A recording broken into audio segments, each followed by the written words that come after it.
राजश्रीज recipe Marathi चॅनलमध्ये तुम्हा सगळ्यांचं मनापासून खूप खूप स्वागत। आज आपण झटपट पौष्टिक आणि अतिशय चविष्ट असा रवा उपीट बनवणार आहोत।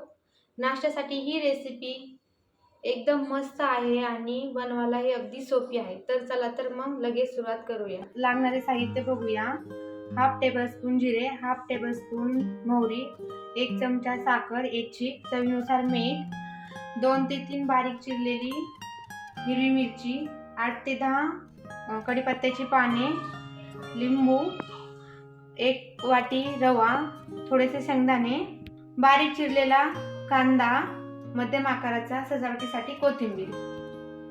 1 कप रवा कढईमध्ये घेतला आहे। तर आता मी गॅस चालू करते।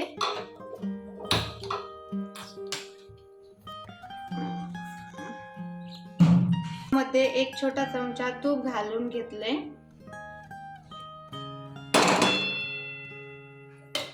मंद आचेवर भाजून 7 ते 8 मिनिट घेऊया।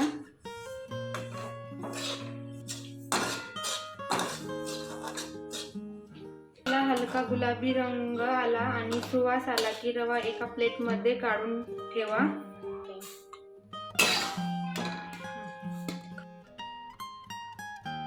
साईडला प्लेट मध्ये काढून घेतलाय। त्याच कढईमध्ये आपण 2 चमचे तेल घालून घेऊया।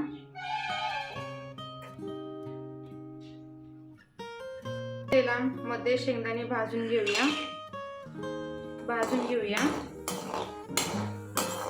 लालसर येईपर्यंत भाजायचे।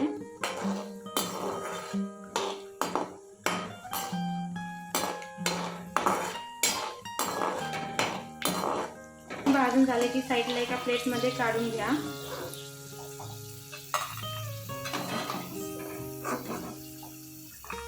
मध्ये मोहरी टाकूया। मोहरी तडतडली की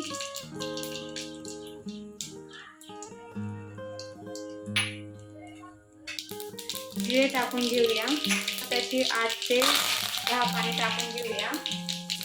त्याच्यामध्ये हिरवी मिरची आणि कांदा घालून घेऊया। कांदा असा मिक्स करून मंद आचेवर कांदा परतून घ्यायचा।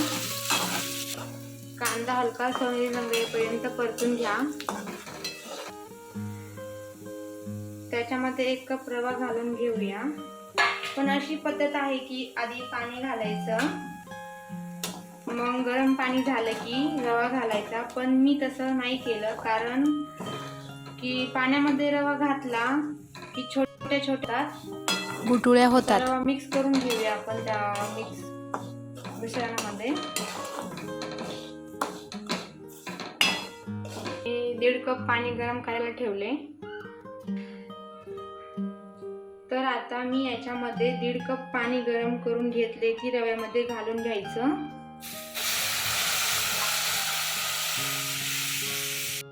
चवीनुसार मीठ आणि साखर इच्छिक असेल तर घाला, नसेल तर नाही घातली तरी चालेल। तुम्हाला हवे असेल तर 2 ते 2.5 कप पाणी घालू शकता, कारण की काही जणांना चिकट उपीट आवडतं, पण मला जरासं कोरडं उपीट आवडतं, म्हणून मी 1.5 कप घातले पाणी त्यावर।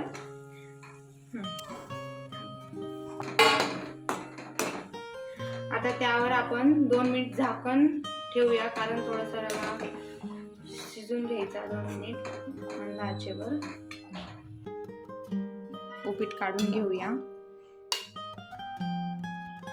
असे टाकून घेऊया, म्हणजे असं दाताखाली आले ना शेंगदाणे मस्त लागतात। कोथिंबीर आणि याच्या नारळाचा किसही, ओल्या किंवा सुक्या नारळाचा किसही घालू शकता। वाटलं तर तुम्ही पीठ नारळाच्या चटणी सोबत किंवा लोणच्या सोबत खायला द्या।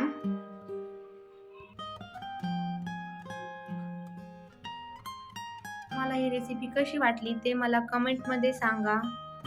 तर लाईक करा, शेअर करा आणि अजून अशा झटपट रेसिपी पाहण्यासाठी चॅनलला सबस्क्राईब करा। धन्यवाद।